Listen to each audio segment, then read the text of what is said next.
Awesome. What's up? What's up? Hello. Uh, Today is session two.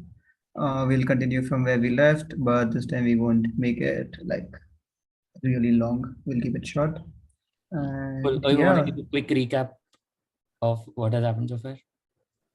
yeah, I think so far we've basically looked at what solidity even means. We've looked at Remix as a place to start writing code. And we've written some basic code in which like you can deposit money and check the balance. That's what we've done so far. And in this, in this subcourse that you're looking at, we're going to be adding some interest and we'll do something more interesting with that thereafter. Cool. I'll start. So Yo, introducing let's go. block. Just copy paste this code in incognito. Cool. When withdrawing, we not only want to give the money back, we also want to add some interest. You mean we not only want to get the money back, is it? Yeah, Withdrawing, right? Okay. So we need to store when the deposit was made with along with how much. For that, we'll introduce a new mapping called deposit timestamp. yeah. Harsha, your second window is not visible if you opened it. You're at subquest 7, right? This is 8. 8. 8B. Last session we are done with. Sure.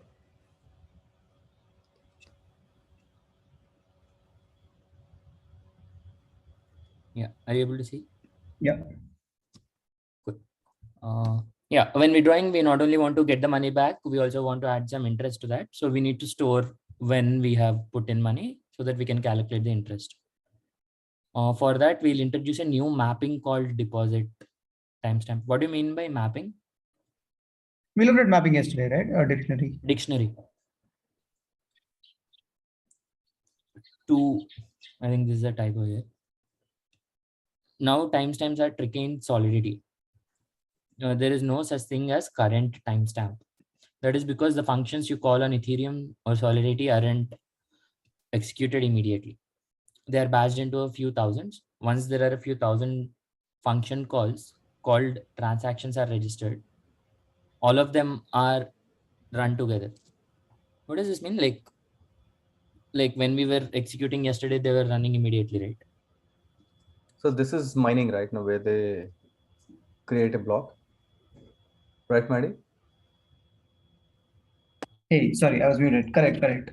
So whenever you create a transaction, it does not really get executed immediately.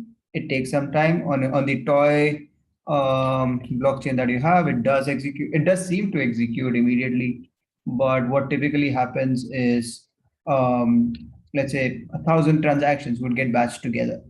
Let's say you sent one transaction, Subhash sent one transaction, Ruchil sent one transaction. All of them will get batched into what is called a block, and that block gets executed. So all the transactions inside that block automatically get executed.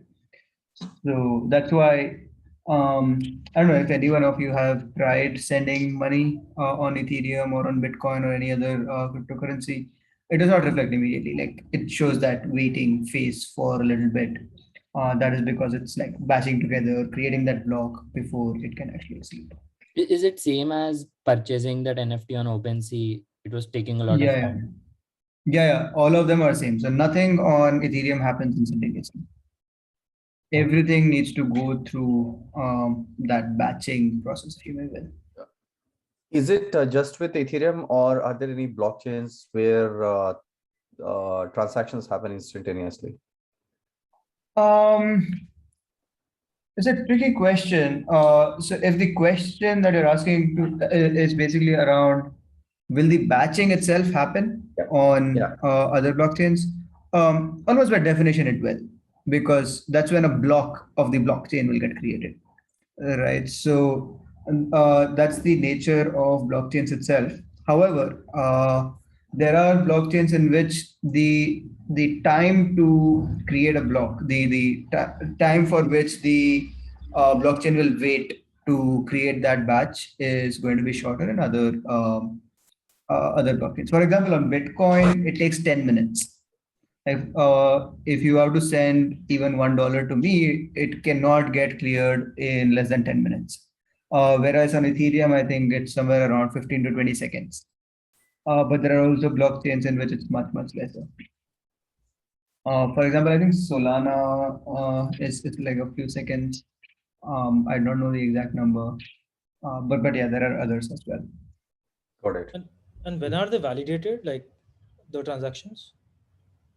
When are they validated? So inside those 15 seconds. So what happens is it does not take too much time to validate it, right? So for a computer that's running, if there are about 1,000 transactions in the last 15 seconds, it's almost instantaneous. Like it does not take too much time for somebody to validate the transaction. So the time is not spent on validating the transaction. So somewhere in that 15 seconds, they'll validate before putting it to the block. We will dive deeper into, like I'm almost forcing myself to be superficial in this answer because otherwise I'll like open up a box of worms. But we'll come back to this. This is like a very important question. Both of these, right? Like what is a block and why is there this 15-second time? When is the validation happening? In fact, that's a separate quest just for this. And we should dive deeper into that at a later point. But for now, all that you need to understand is, hey, there are a bunch of transactions that get accumulated and then get executed at once. Like think of it like a lazy bookkeeper. So there's a bookkeeper who's like, okay, only if there are 10 transactions, I will worry about it. Till then, I'm going to have my lunch. So that's the kind of visual that you can draw for yourself. Cool.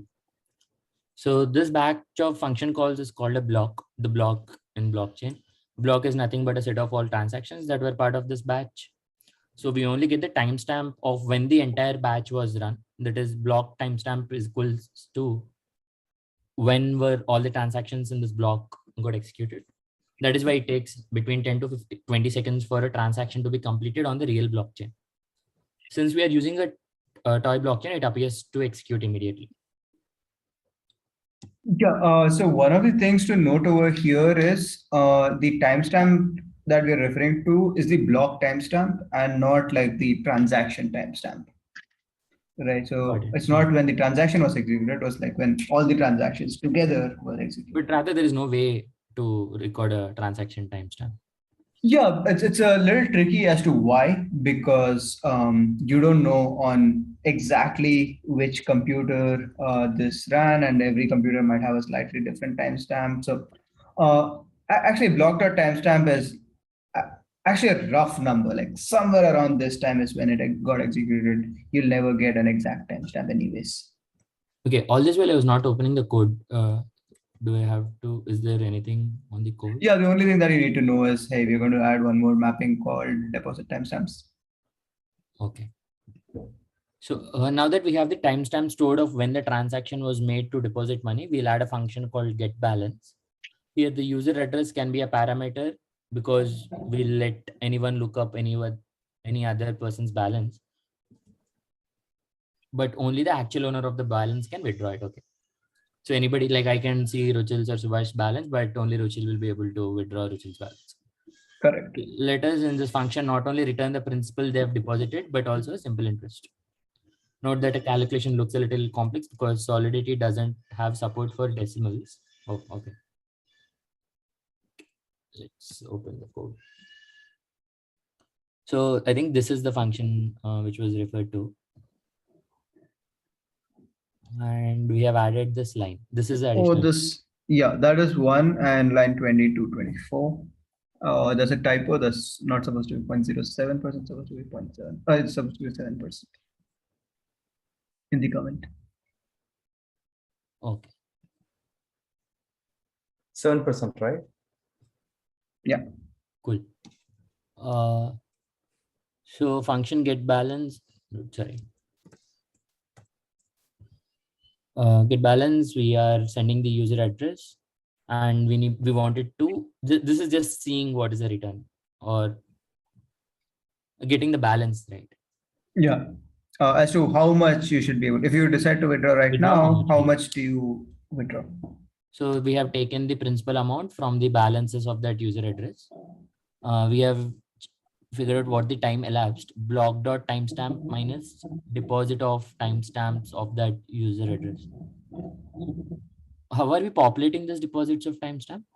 Notice line number 17 in add balance. Okay, whenever the balance was added, you are using that block timestamp at that point of time. Got Cool. So this block timestamp minus that deposit timestamp. This block timestamp is like current timestamp, and this is when it was deposited. So we'll get the how much amount of time has lapsed during this time, and we are adding that to the principal amount.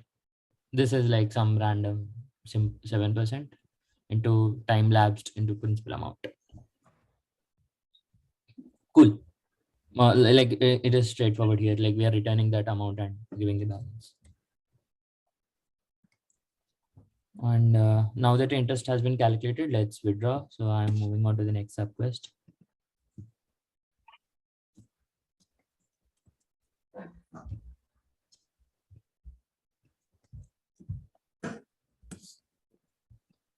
Here we will allow for a withdrawal.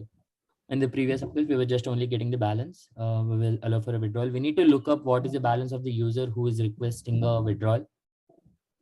So we will use message.sender now just to make sure the withdrawal is being made by the person who is actually requesting the same. Okay, these two are different, right? Here it says we need to look up what is the balance of the user who is requesting, and also we have to verify if it's the same user. Correct. We've already written how much money this user has including the simple interest. So we'll just use the same function to get how much money to send to the withdrawer. So it's like get of balance. We need to send money to an account identified by an address. This address we know from message.sender, but we'll need to convert it into a payable address before we can send money. This is just a check to make sure we don't send money to undeserving address by mistake. Then we initiate a transfer. Let's deploy.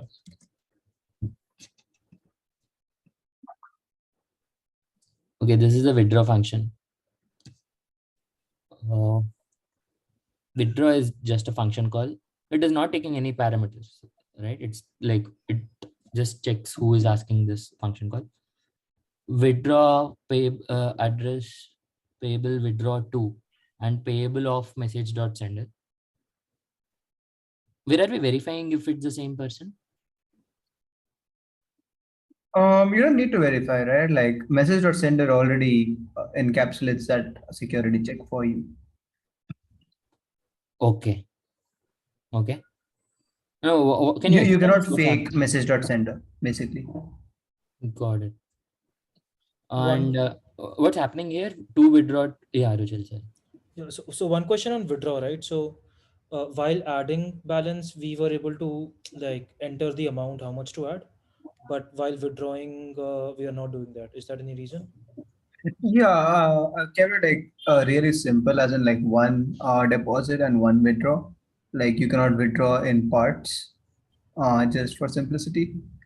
Okay. Like you just withdraw the entire amount at once. In And fact, for this. yeah, just for this tutorial, for no particular other reason, Okay. just simplicity. So we are taking message.sender. This will give the address of the person who called the function, is it? Yeah. Yeah. And making it of payable will, like, what is the difference between message.sender and payable of message.sender? We'll come to that.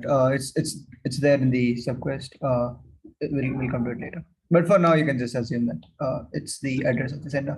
Okay, address of the sender, we have withdraw to that account. Amount to transfer is the balance. Withdraw to dot transfer of amount to transfer is taking this amount, and what does dot transfer do? It just transfers this money to, Yeah. okay, into this, is it? From this much amount into this. Yeah. And we are updating the total contract balance because we have removed that amount. So it is subtracting that. Ideally, you can just make it 0, I guess, because here it's only full withdrawal and balance is Oh, this is the total. No, you can't make that contract zero. balance. That's the contract balance. Yeah. Total. Okay. Yeah. So yeah, this we have to make it 0. Cool. Yeah, just like since this video is going to go publicly out, I think it's also worth noting that this particular withdraw function that you've written has a few security holes. But for now it'll work. But in one of the quests around security is when we'll dive deeper into what's wrong with this particular function. Cool. Just a disclaimer that this is something that you need to just keep in back of your mind. But for all practical purposes, you can continue. Makes Yeah. sense. Where's the check where like the money that we're withdrawing is actually available in the contract? Like the contract holds that amount of money is. Where are you putting that check? That's a great question, actually. Harsha, can you go back? Uh, Ideally, you should have that check, but because of the simplification that we've done, that is like you'll always withdraw how much ever money you had initially deposited. So the issue that you're referring to, in which I go to a bank in which I have like deposited 100 rupees and then I'm trying to withdraw 1,000 rupees, will never happen. I'll put in 100 rupees and then if I have to withdraw, well, I can withdraw only 100 rupees. So there's no way for me to like request for more money than I had initially put in.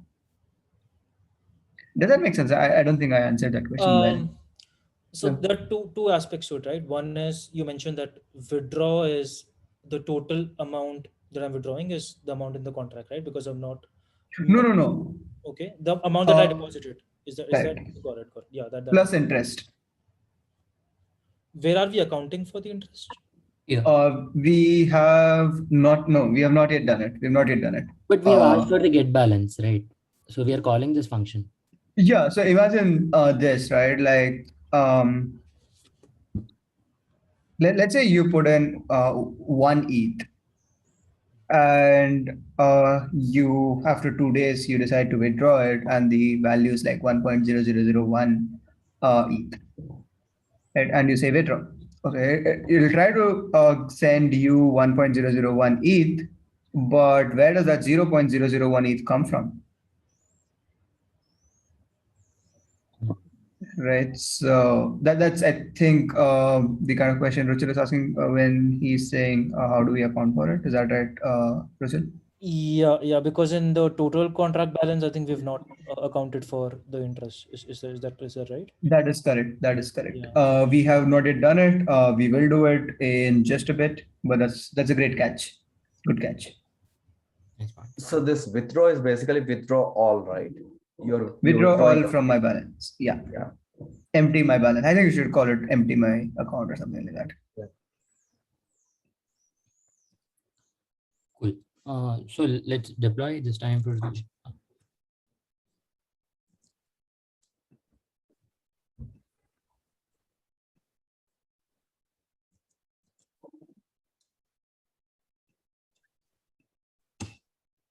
Yes, this time after deploying, let's add money to the account. Check the balance a few times. We see that balance is increasing by whatever small amount. I need to first add balance. Yeah, add balance. For that you need to put in the value on the top, remember? Yeah, put in like 1 ether.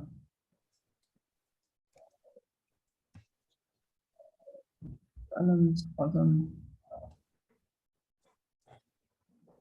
This is the account which I put in to get balance. Correct.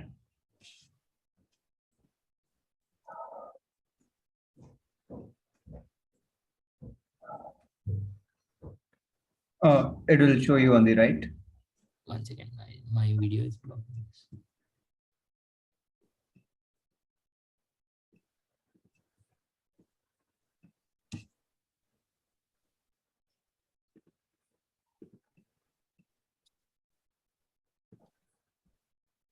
I think it has added on it. Yep. And some extra as well, right? Correct. Yeah, keep doing it like 1 or 2 times. You'll see the value change as well. Just do get balance once more. Or just transact again. Yeah.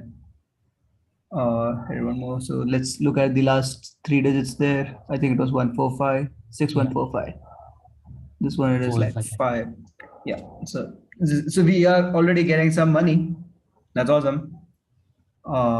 Let's try to withdraw it.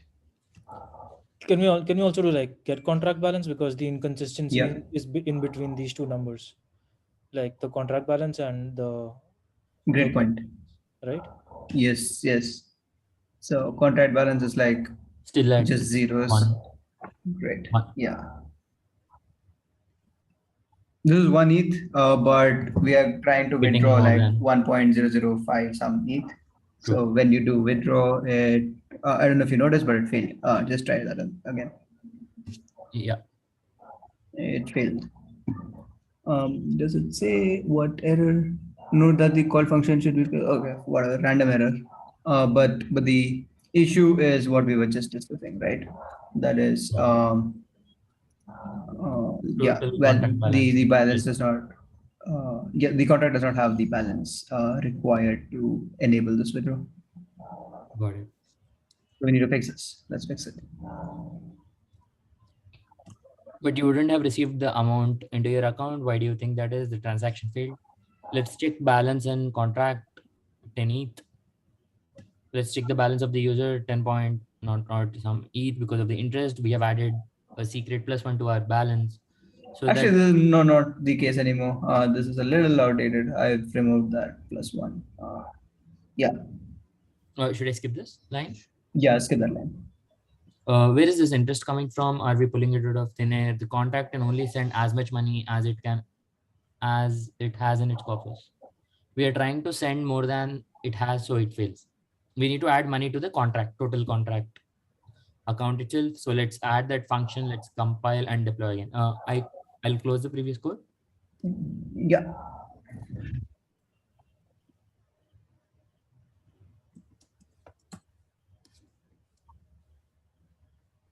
And from the next question onwards, we started putting the code snippets directly in the text. So add money to the contract is what heading. So whenever the message dot, like when we are returning the get balance.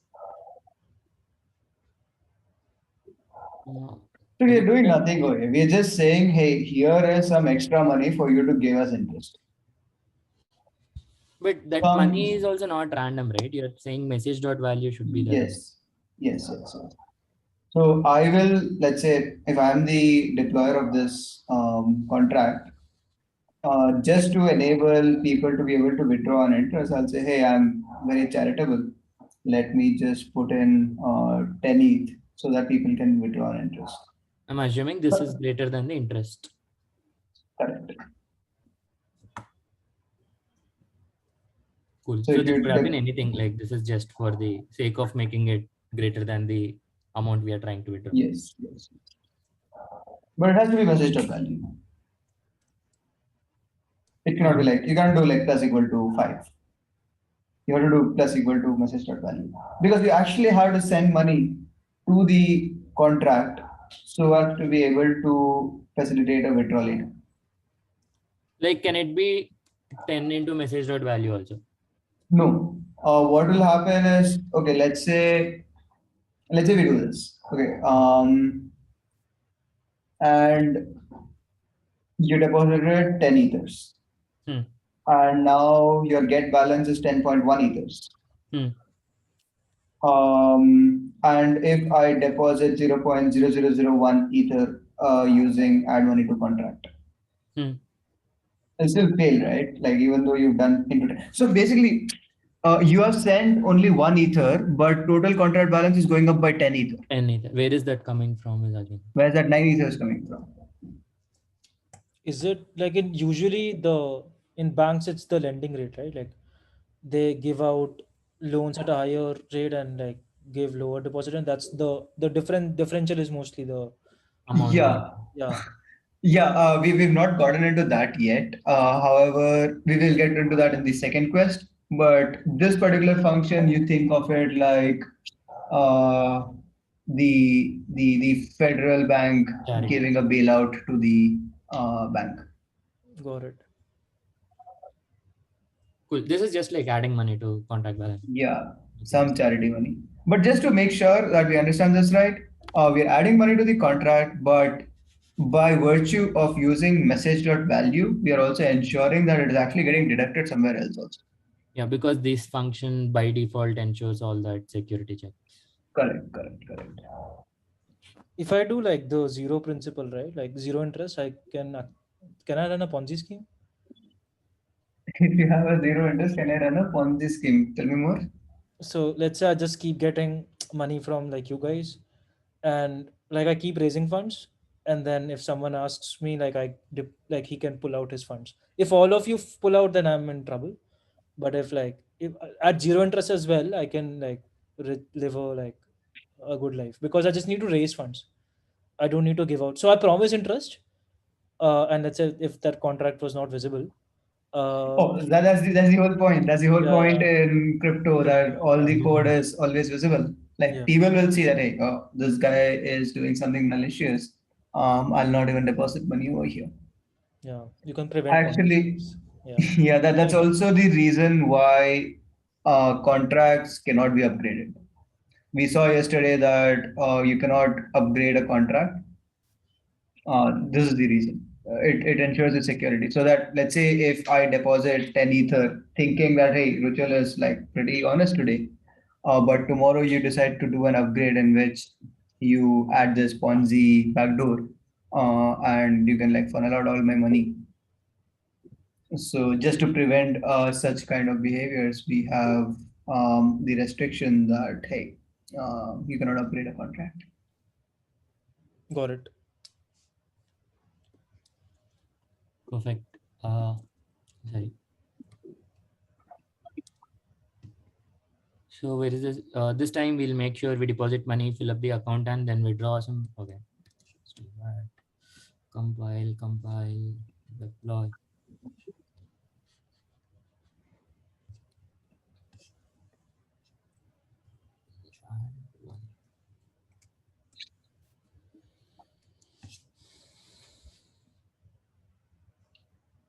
And also add money to contract. Did you? What did it take here? Yeah, Zero. you have to. Right now it put zero, but yeah, like how much of a money you put in there. Awesome. Now I'll just copy this.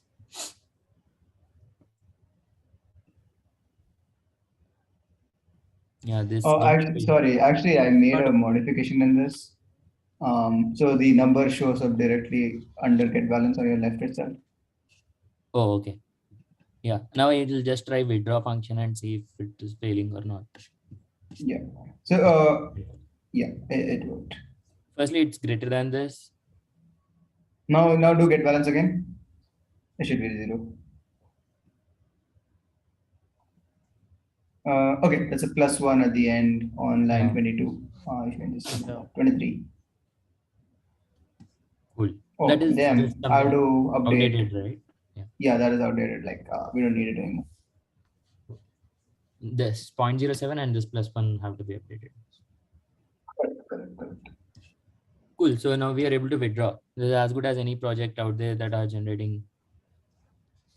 Oh, we're done, is it? Yes. Yeah. Hey, no, Just, dude, just one last. Yeah, you're done with the request, but there's a follow-up. Wait, what just happened? You just successfully wrote code that runs on Ethereum. But how is it different? How is it any different from running a Python program on my desktop? Of course, in this primer, we have abstracted a lot of jargons so that we can get to the crux of the matter. To build resilient smart contracts, it is important to understand what is really happening and understand some of the jargons. Ethereum is a world computer. Everyone is running code on the single computer. Anyone can connect their laptop to this world computer and add a CPU and make it even more powerful. There are hundreds of thousands of computers that contribute their processing power to this world computer. Each of these computers are called miner nodes. If you remember, it costed us some ethers to deploy a contract or call a function in our contract. Yeah, that was during the first 2-3 subquests, I guess. That is because these miner nodes need to pay for their electricity to keep their computers always on and connected to the world computer. This money we are paying for running our code is called gas. Oh, this is the gas which was there, right, on top. Like the word, Yeah. I think the usage is something else. This money we are paying for running our code is called gas, and it is paid in ethers or V. In the next quest, we'll explore more into the details and deploy what you have built so that you can start sharing the contract you have made with your friends. Like, how do I Awesome. share this contract? Like, I'll deploy, and now I can say, hey, Ruchil, I've built my bank. You can put your money here. That's exactly what the last Yeah. sentence said. You'll be able to do it in the next quest. Okay. Cool. Yeah. Awesome. Whatever you wrote right now, you cannot share it with Ruchil yet because it's running on your machine.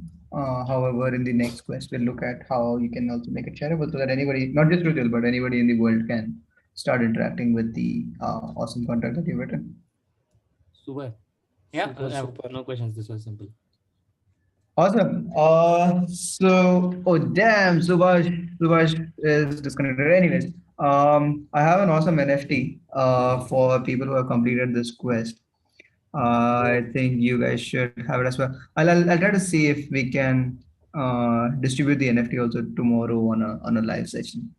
Awesome. I'm Let's do that. just getting that built. Yeah, should be ready. Should be ready in the next Will few it hours. be on OpenSea or like will it be like will it be What traded deal? or? Uh, I'm t- excited. Hmm. I'm not sure if it will be tradable. It will show up on OpenSea, yes, most likely, but I wonder Super. if you want to make it tradable because it'll have your name. Unless there is somebody who wants to Got buy it. an NFT Got with it. your name. But sure. Yeah. But like, what will I do with this NFT? Show off. What else? Like, this is Hmm. like a certificate of completion. Yeah, like you can collect. So what we're doing essentially, sorry, I indulge. Is for every quest that you guys are completing, we'll issue an NFT. So that the reason that we are issuing this NFT is because we are working with a bunch of DAOs, and these are like different kinds of DAOs, right? So there is one DAO that is working on hiring. Like if people want to get hired into companies, they're going to make these connects basis the kind of NFTs that you want. There's also one more DAO that we are working with, which is an investment DAO, and they are looking to invest into projects that have been built by learners on the system. So actually, when you proceed further in the quests, as and when it gets a little bit more complex, there are projects at the end of every quest, right? So you can design a game, you can design your own NFT marketplace, and a bunch of other cool things you can do. And there is a DAO that is willing to fund the interesting projects that come out at the end of these quests as well. Wow. So there are like as of today, as of this recording on 27th September, we have like two DAOs that we're already working with. But going forward, we are setting up that pipeline for more DAOs to come and participate. And the NFTs that you collect as a part of this quest, or not just the quest, but all the quests put together, is something that will be the information that these DAOs will be using to make that decision. Cool, like some kind of credibility. Like, hey, Yeah, Awesome. it's like, hey, there is quest book and you've done this quest and we are kind of certifying it so that they don't have to go through the process again. Yeah. Yeah, Awesome. Awesome. but I wanted to make that announcement today, but I don't think it's ready yet, but coming soon. Awesome. Awesome. super. Cool. Thanks. Thank Thanks, you. guys. And Thanks thanks, a lot. Subhash, even though you're not yet here. But yeah, bye. Bye bye. Thanks, guys. Bye.